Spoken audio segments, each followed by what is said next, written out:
Hello बच्चों, नमस्कार। मैं सुनील वर्मा आप सभी का ज्ञान सिंधु क्लासेस में तहे दिल से स्वागत करता हूं।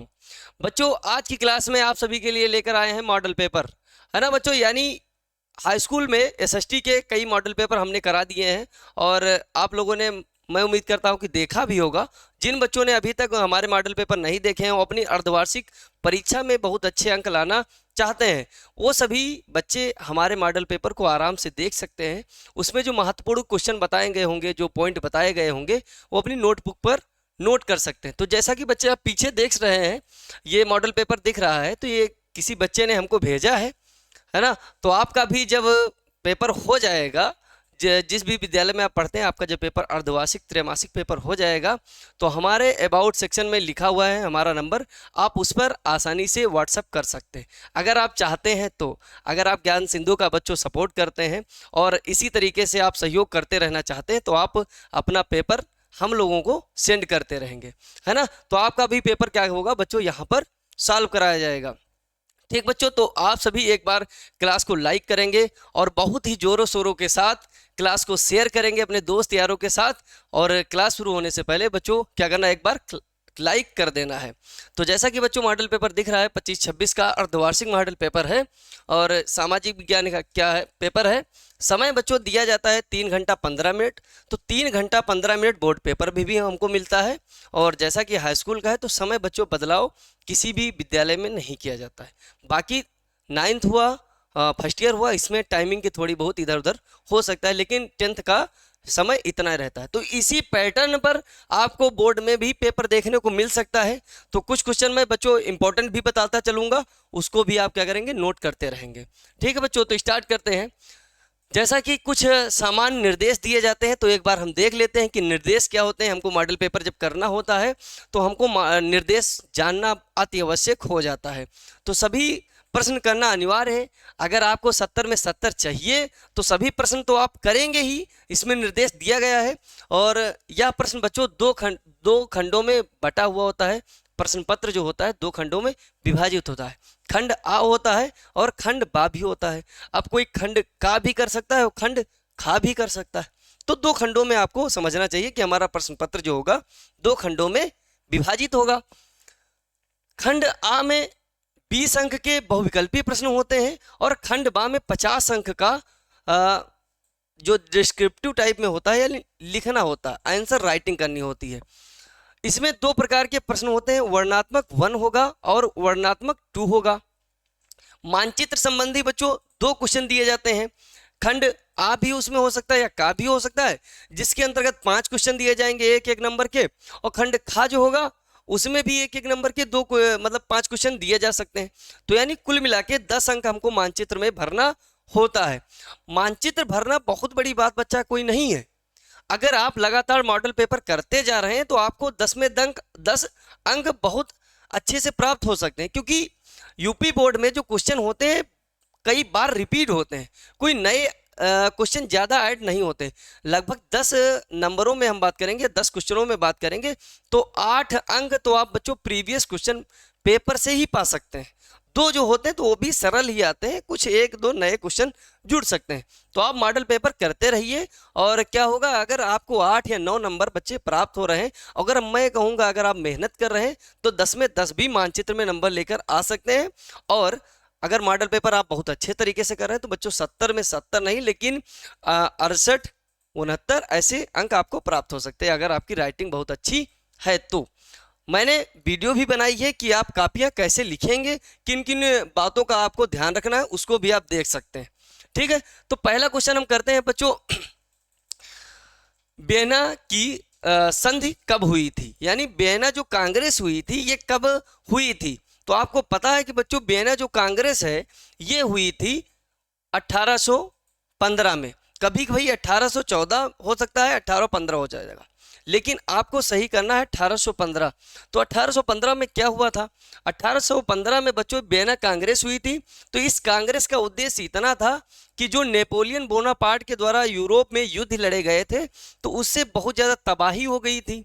तो उसी इस कांग्रेस से, यानी इस संधि से हम देखेंगे क्या होगा कि जो यूरोप में तबाही मची थी, हड़कंप मच गया था, तो उसको शांति तरीके से, स्थिरता तरीके से उसको शांत करना था, यानी उस तबाही को बिल्कुल शांत कर देना था।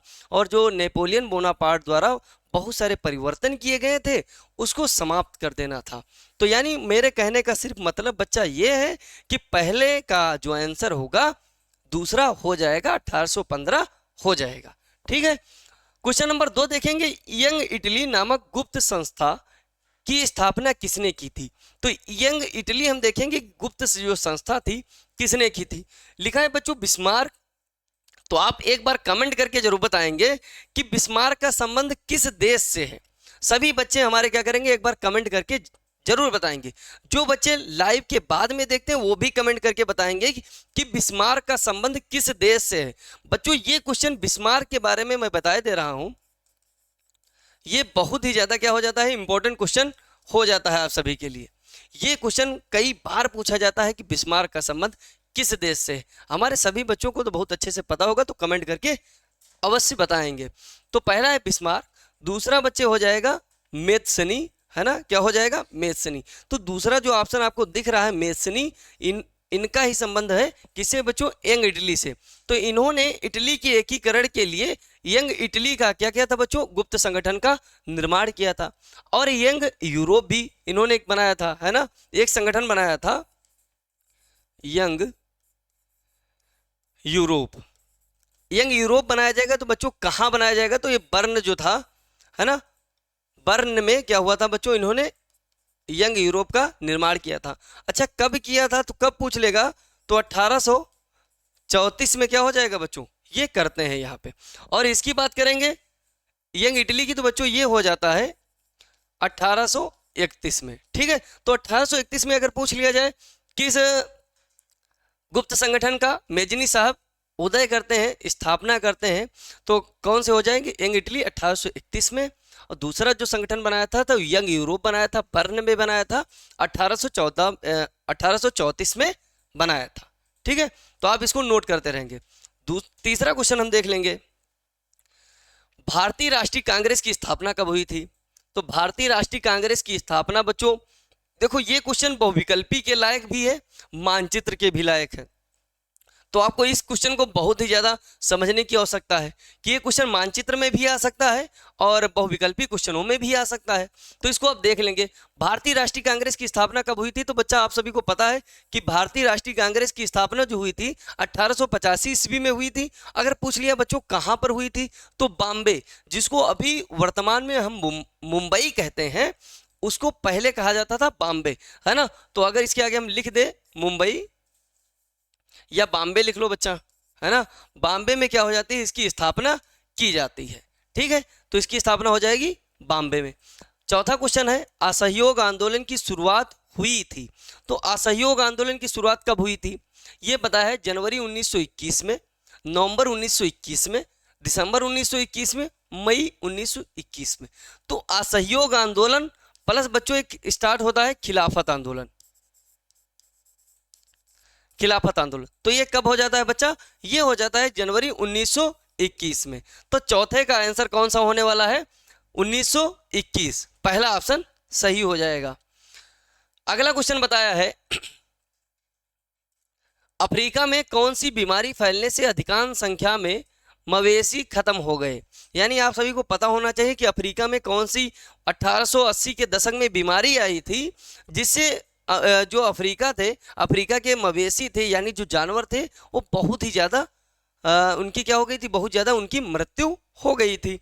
तो बताया प्लेग बीमारी, रेंडर पेस्ट बीमारी। तो आप सभी को पता है कि सर ये कौन सा हो जाएगा, जो दो खा ऑप्शन दिख रहा है, पांचवे का खा ऑप्शन दिख रहा है, क्या हो जाएगा, सही हो जाएगा। तो रेंडर पेस्ट बीमारी बच्चों 1880 के दशक में अफ्रीका में आती है, जिसमें क्या होता है कि जो 90% वहाँ के जो मवेशी होते हैं, जानवर होते हैं, उनकी क्या हो जाती है, उनकी मृत्यु हो जाती है। तो ये भी पूछ सकता है कि 1880 के दशक में अफ्रीका में कौन सी बीमारी आई थी? तो रेंडर पेस्ट आई थी। अगला क्वेश्चन बन सकता है यहीं से कि रेंडर पेस्ट बीमारी किस दशक में आई थी? तो ऑप्शन दे सकता है 1880 के दशक में, 1850 के दशक में, 1810 के दशक में, इनमें से कोई नहीं। तो आपको पता होना चाहिए कि 80 के दशक में रेंडरपेस्ट बीमारी अफ्रीका में आई थी, जिससे 90% मवेशी वहां के खत्म हो गए थे, यानी उनकी समाप्ति हो गई थी। अगला है इसको बच्चों जानवरों का प्लेग भी कह सकते हैं। ठीक है, क्वेश्चन नंबर 6 हम देखेंगे, कपास की कृषि के लिए कौन सी मिट्टी अधिक उपयोगी है। तो आप सभी को तो पता ही है बच्चा कि कृषि के लिए जो कपास के लिए जो कृषि मतलब कपास के लिए जो मिट्टी सबसे ज़्यादा उपयुक्त मानी जाती है, उपयोगपूर्ण मानी जाती है, वो कौन सी हो जाती है बच्चे? काली मिट्टी हो जाती है। काली मिट्टी क्या हो जाएगी बच्चा? क्वेश्चन नंबर 6 का आंसर सही हो जाएगा, ये वाला है ना। काली मिट्टी कृषि के लिए सबसे ज्यादा उपयुक्त या उपयोगी मानी जाती है। तो काली मिट्टी का निर्माण आप सभी को पता होना चाहिए कि जब ज्वालामुखी का उद्गार होता है, उसमें से जो लावा निकलता है, वही लावा ठंडा होकर क्या बनता है बच्चे? काली मिट्टी बन जाता है। तो काली मिट्टी की बच्चे गुण भी पूछ सकता है कि काली मिट्टी के गुण क्या होते हैं। इसमें जल धारण की क्षमता सर्वाधिक होती है। इसे स्वतः जुताई वाली मृदा भी कहते हैं, इसे कपासी मृदा भी कहते हैं, इसे रेंगुर मृदा भी कहते हैं। ठीक है, क्षेत्र अगर पूछ लिया जाए बच्चा कि इसका क्षेत्र क्या होगा, है ना, क्षेत्र कौन सा हो जाएगा, तो एक महाराष्ट्र याद रखेंगे, महाराष्ट्र। फिर दूसरा गुजरात, गुजरात हो जाएगा। तीसरा मध्य प्रदेश याद रखेंगे, है ना, आदि बहुत सारे राज्य हैं। तो ये जो सबसे ज्यादा अगर मृदा अगर पूछेगा कि काली मृदा किस राज्य में सर्वाधिक है, तो आपको याद होना चाहिए कि मध्य प्रदेश क्या हो जाएगी बच्चे?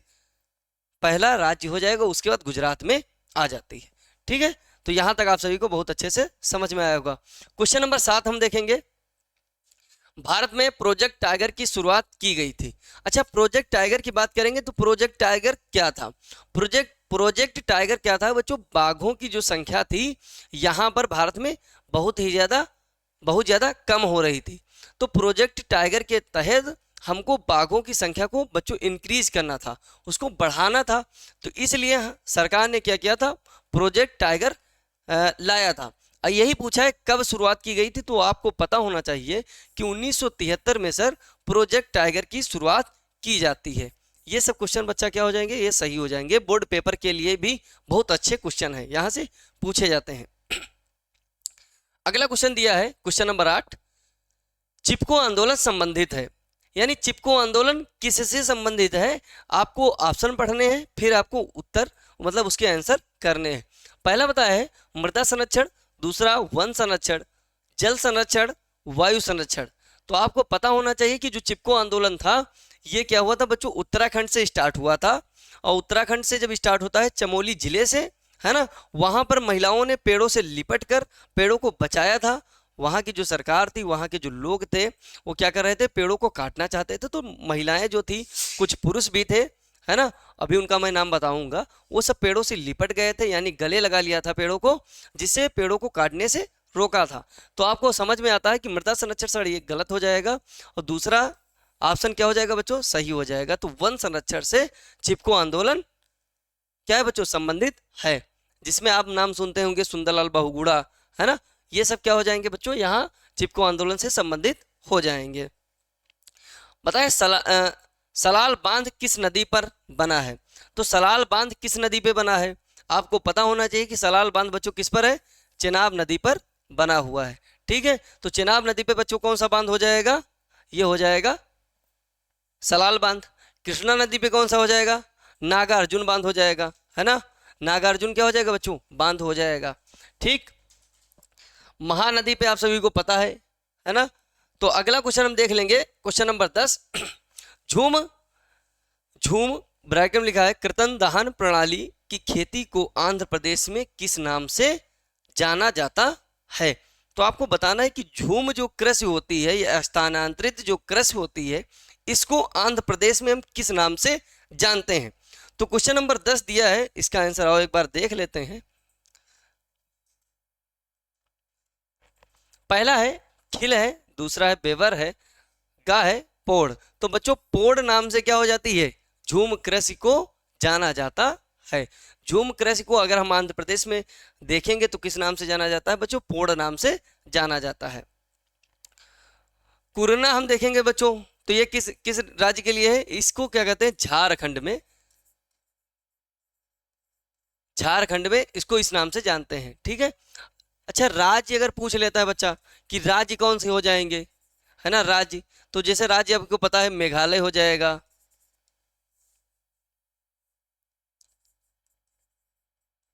मेघालय है, त्रिपुरा है ना, ये सभी जो उत्तर पूर्वी राज्य हैं, सेवन सिस्टर, वही सब क्या हो जाते हैं, यहाँ पर सबसे ज्यादा बच्चों कृषि की जाती है, झूम कृषि की।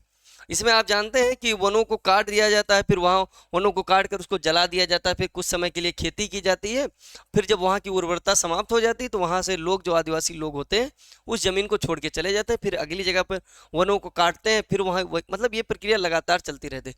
वनों को काटना, फिर जलाना, मिट्टी साफ करना, खेती करना, उर्वरता कम होना, और फिर उसके बाद फिर हट जाना, दूसरी जगह जाना, वनों को काटना, लगातार यही प्रक्रिया बच्चों चलती रहती है। ठीक, जिससे पर्यावरण प्रदूषित होता है और वन जो होते हैं हमारे समाप्त होते हैं। क्वेश्चन नंबर 11, निम्न में से कौन सा अजैवीय संसाधन है? अजैवीय संसाधन यानी जिसमें बच्चों जीवन नहीं है। जिसमें जीवन नहीं होगा वो अजैव संसाधन होगा, और जिसमें जीवन होगा वो जैव संसाधन होगा। तो जिसमें जीवन होगा वो जैव संसाधन हो जाएगा, और जिसमें जीवन नहीं होगा अजैव संसाधन हो जाएगा। तो क्वेश्चन नंबर 11 का ऑप्शन हम पढ़ना शुरू करते हैं। चट्टाने हैं, पशु है, पौधे हैं, मछलियां हैं। तो बच्चों चट्टानों में जीवन बिल्कुल नहीं पाया जाता, है ना। आप सभी को पता है कि चट्टानों में सर जीवन नहीं पाया जाता है, पशुओं में पाया जाता है, मछलियों में पाया जाता है, पौधों में भी जीवन पाया जाता है। ठीक है। क्वेश्चन नंबर 12 हम देखते हैं। पता है हरा सोना किसे कहा जाता है? आप बताएंगे कि हरा सोना किसे कहते हैं। तो हरा सोना बच्चों ऑप्शन दिया गया है, घास का मैदान, झाड़ी, प्राकृतिक वनस्पति, हरे पेड़। तो बच्चों पहला ऑप्शन आपको जो दिख रहा है, घास का मैदान, ये क्या हो जाएगा? सही हो जाएगा। घास के मैदान को हम क्या कहते हैं? हरा सोना कहते हैं। ठीक है। अगला, राज्य सूची में कौन सा विषय शामिल नहीं है ना। हम देखेंगे कि राज्य सूची में ऐसे कौन से विषय हैं जो शामिल नहीं है। तो इसमें पुलिस बच्चों राज्य सूची का विषय, व्यापार राज्य सूची का विषय, कृषि भी राज्य सूची का विषय, लेकिन बैंकिंग संबंधी जो मामले होते हैं, जो बैंक संबंधी मामले होते हैं, किससे बच्चों? ये केंद्र सूची के अंतर्गत आते हैं। ठीक है। अगला हम क्वेश्चन देखेंगे, यूरोपीय संघ का मुख्यालय कहाँ है? तो यूरोपीय संघ का मुख्यालय की बात करते हैं तो ये कहाँ हो जाएगा? ब्रुसेल्स में हो जाएगा। ठीक है। ब्रुसेल्स, मैंने पढ़ाया था कि सत्ता की साझेदारी, तो उसमें कोई एक देश था जिसकी राजधानी ब्रुसेल्स है। तो आपको कमेंट करके बताना है कि ब्रुसेल्स किसकी राजधानी है, राजधानी किसकी है। ठीक है। आपको ये कमेंट करके जरूर बताना है कि ब्रुसेल्स किसकी राजधानी है, ऐसा कौन सा देश है। ठीक है बच्चा। अगला क्वेश्चन नंबर 15 हम देखेंगे, श्रीलंका में बहुसंख्यक धर्म कौन सा है ना, यह क्या है? तो आपको पता होना चाहिए कि श्रीलंका में जो बहुसंख्यक धर्म है ये क्या हो जाएगा? ऑप्शन देखेंगे, बौद्ध धर्म है, जैन धर्म है, और हिंदू धर्म है, ईसाई धर्म है। तो श्रीलंका में सबसे ज़्यादा कौन से धर्म के लोग रहते हैं? ये बौद्ध धर्म के रहते हैं। कितने परसेंट वहाँ बौद्ध धर्म लोग हैं? तो बच्चों 70% जो लोग हैं लगभग, ये सब बौद्ध धर्म को अपनाए हुए हैं, है ना, बौद्ध धर्म का समर्थन करते हैं। अगला हम क्वेश्चन देख लेंगे, क्वेश्चन नंबर 16, बताएं भारतीय रिजर्व बैंक की स्थापना कब हुई थी? तो भारतीय रिजर्व बैंक की स्थापना जो हो जाती है, ये पूछ लिया है कब होती है। ठीक है बच्चा। तो ये बता रहा है क्वेश्चन ऑप्शन में 1935, 1955, 1965, 1945। तो बच्चों 1 अप्रैल 1935 में क्या होता है? आरबीआई की स्थापना होती है। ठीक है। अगला क्वेश्चन देखेंगे, क्वेश्चन नंबर 17, बता भारत के कितने प्रतिशत भौगोलिक क्षेत्र में मैदान है? तो कितने परसेंट जो भाग है हमारा भारत में जिस पर सिर्फ मैदान है? तो 43% भाग पर बच्चों क्या है? मैदान है। 27% भाग पर क्या है? पठार है। 27% भाग पर बच्चों कितने क्या हो जाएंगे? पठार हो जाएंगे। बचा कितना भाग, है ना? 30% भाग बचा। तो 30% भाग पर क्या हो जाएंगे? पर्वत हो जाएंगे, या पर्वतीय भाग होगा, पर्वत हो जाएंगे। ठीक है। तो क्या हो जाएगा? इतना इतना हो जाएगा। ये हमारा क्या परसेंटेज रहता है भारत के कुल जो भौगोलिक क्षेत्रफल है उसका। ठीक, अगला हम देखेंगे विश्व बैंक किस आधार पर देशों को वर्गीकृत करता है। तो क्वेश्चन नंबर 18 है, ये बताया विश्व बैंक जो है ये किस आधार पर मतलब जो देश होते हैं विश्व के उसको किस आधार पर वर्गीकृत करता है।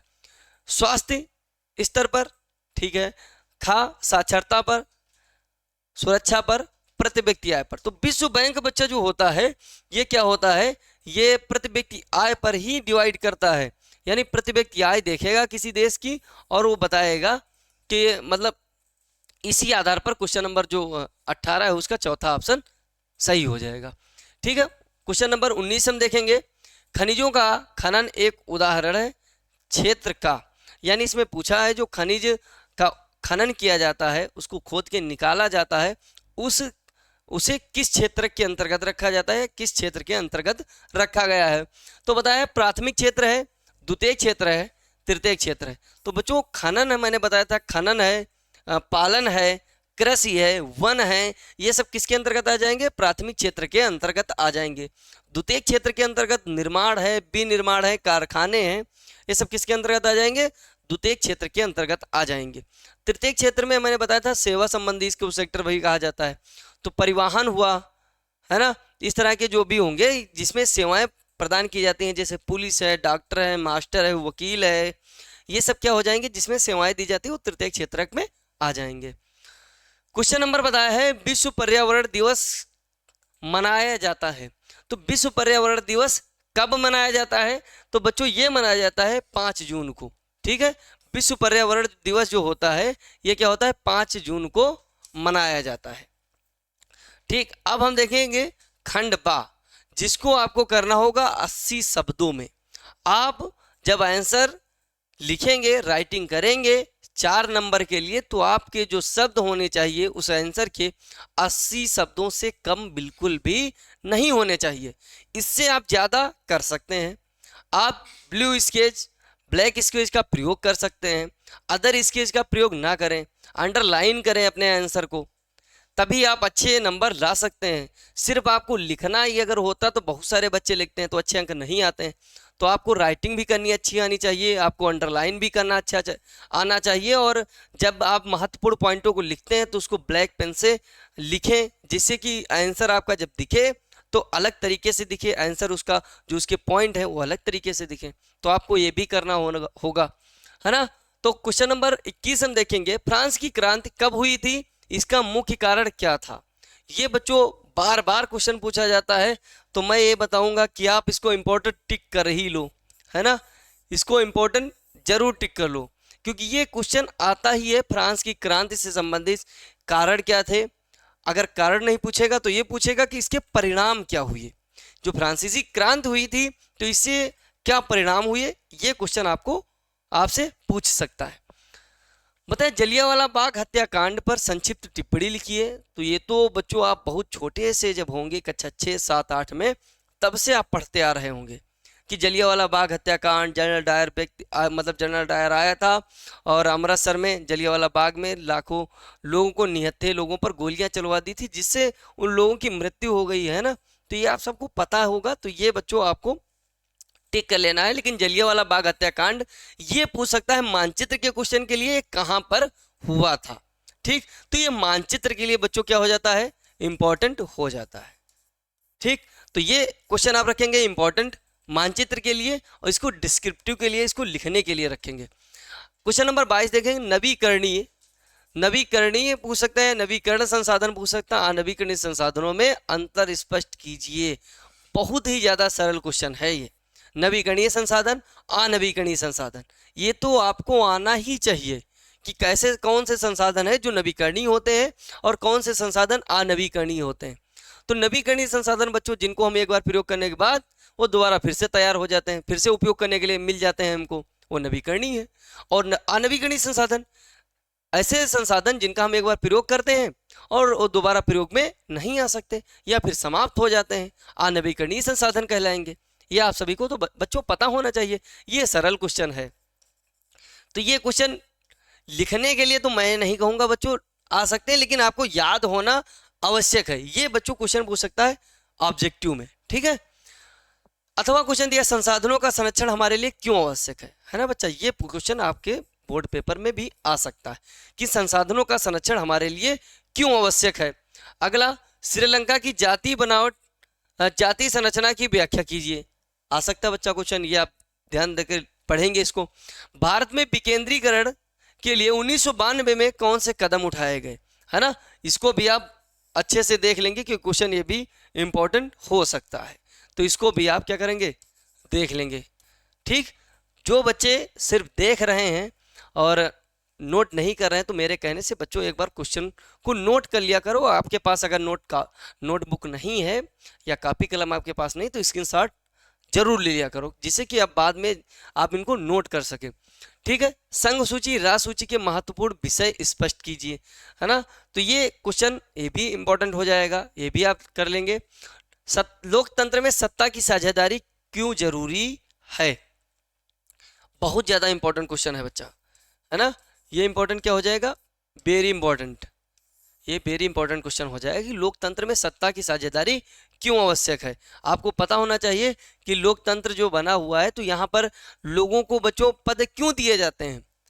हर राज्य का सीएम अलग है, केंद्र का प्रधानमंत्री अलग है, राज्यपाल अलग है, राष्ट्रपति अलग है, स्थानीय निकायों में देखेंगे तो प्रधान अलग होता है, मेयर अलग होता है, नगर पालिका का अध्यक्ष कोई दूसरा है, ग्राम पंचायत का अध्यक्ष कोई दूसरा है।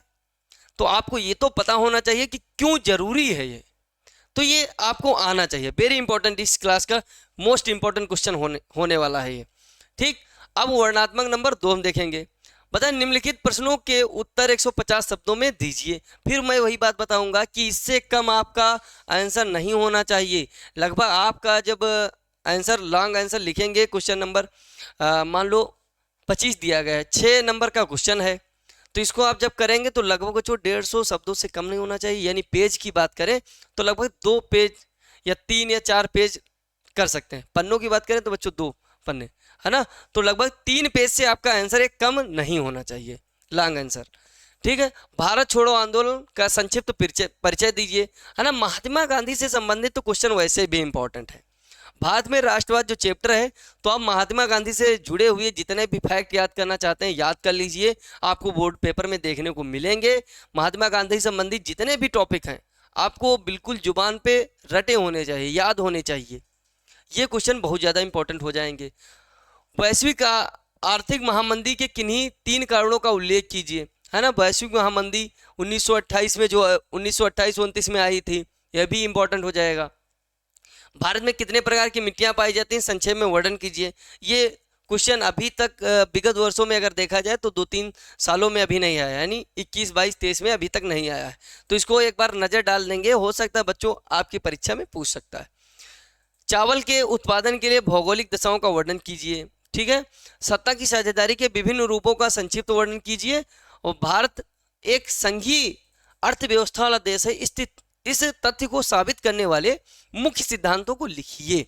ये भी बच्चों क्या हो जाएगा, ये जो क्वेश्चन है इंपॉर्टेंट इस क्लास का हो जाएगा। रिजर्व बैंक ऑफ इंडिया के कार्य लिखिए। संगठित और असंगठित क्षेत्र में कोई 5 अंतर स्पष्ट कीजिए। ये क्वेश्चन आपको याद कर लेना चाहिए।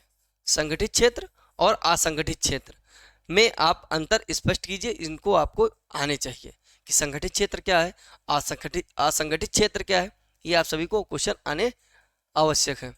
अब हम देख लेंगे बच्चों जो मानचित्र संबंधी क्वेश्चन है, तो मानचित्र संबंधी भी हम देख लेंगे, है ना। तो मानचित्र संबंधी पहला क्वेश्चन देखेंगे, देखो इसका पहले क्या करते हैं, निर्देश पढ़ लेते हैं। पता है, निम्नलिखित स्थानों को भारत के दिए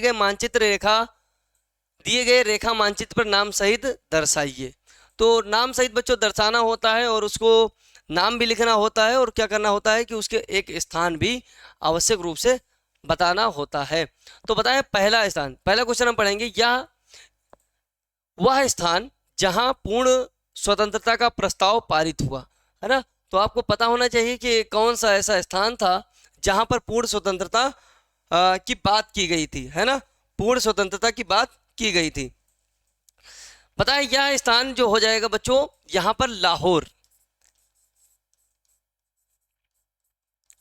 लाहौर में क्या होता है बच्चा, ये पूर्ण स्वतंत्रता की मांग की जाती है पीटी नेहरू द्वारा 1929 में, जिसको हम नाम देते हैं लाहौर अधिवेशन। वह स्थान जहां प्रथम जूट मिल की स्थापना हुई थी, तो आपको पता है रिसारा, पश्चिम बंगाल। ये रिसारा क्या हो जाएगा बच्चों, पश्चिम बंगाल हो जाएगा। वह स्थान जहां 1929 में कांग्रेस का अधिवेशन हुआ था, तो अभी मैंने बताया था कि 1929 का अधिवेशन कहाँ हुआ था, तो बच्चों ये हुआ था लाहौर में हुआ था, लाहौर में हुआ था, ठीक है। वह स्थान जहां 1916 ईस्वी में कांग्रेस का अधिवेशन हुआ था, तो ये हुआ था लखनऊ, लखनऊ में होता हो जाता है। इन स्थानों को जो मैं लिख रहा हूं आपको भारत के मानचित्र पर ढूंढ ढूंढ के भरना है। सिर्फ आप यहाँ आंसर तो पता हो जाएगा, लेकिन आप स्थान पता करके नहीं भर पाएंगे, तब भी बच्चे आंसर लिख देंगे तो आधा अंक प्राप्त होगा। लेकिन उसी आंसर को सटीकता से अपने मानचित्र पर अगर भर देते हैं तो आपको एक अंक प्राप्त हो जाता है। तो जो मैं आंसर बताए दे रहा हूं उनको क्या करना है, मानचित्र पर अपने भरना है, ठीक। वह स्थान जहां गांधी जी ने 1918 में सत्याग्रह किया था, तो 1918 में जो किया था अहमदाबाद, अहमदाबाद में किया था, ठीक है। अहमदाबाद बच्चे किया था, अहमदाबाद में जो श्रमिकों के लिए इन्होंने आंदोलन किया था, तो अहमदाबाद हो जाएगा। अहमदाबाद कहाँ पड़ता है बच्चों, गुजरात में पड़ता है, ठीक, ये गुजरात में हो जाएगा। अगले आप क्वेश्चन देख लेते हैं। पता है मरुस्थलीय मिट्टी पाए जाने वाला क्षेत्र चिन्ह द्वारा, तो मरुस्थलीय मिट्टी कहाँ पाई जाती है बच्चों, राजस्थान में पाई जाती है। मरुस्थलीय मिट्टी जो होती है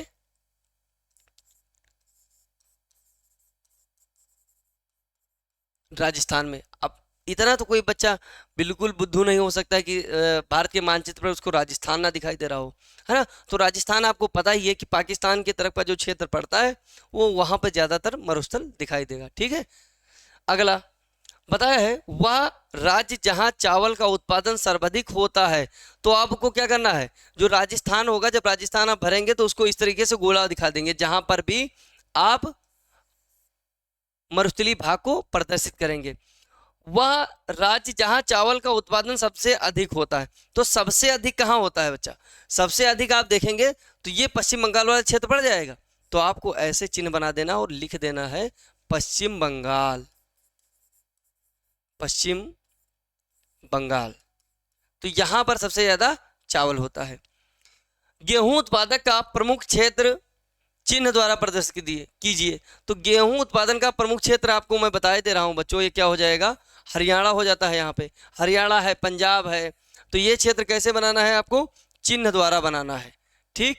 तो यहाँ पर क्या करना है, चिन्ह आपको प्रदर्शित कर देने ऐसे ऐसे करके, और यहाँ बता देना है पंजाब लिख दो या हरियाणा लिख दो,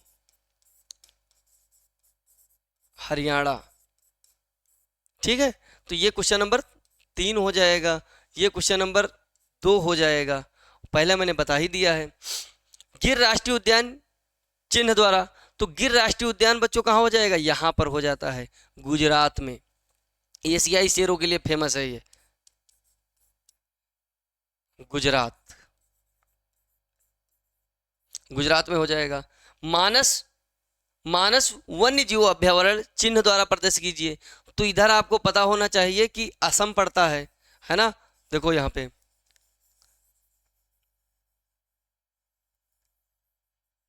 तो यहाँ पे जब असम पड़ जाता है तो यहीं पर क्या हो जाता है बच्चों,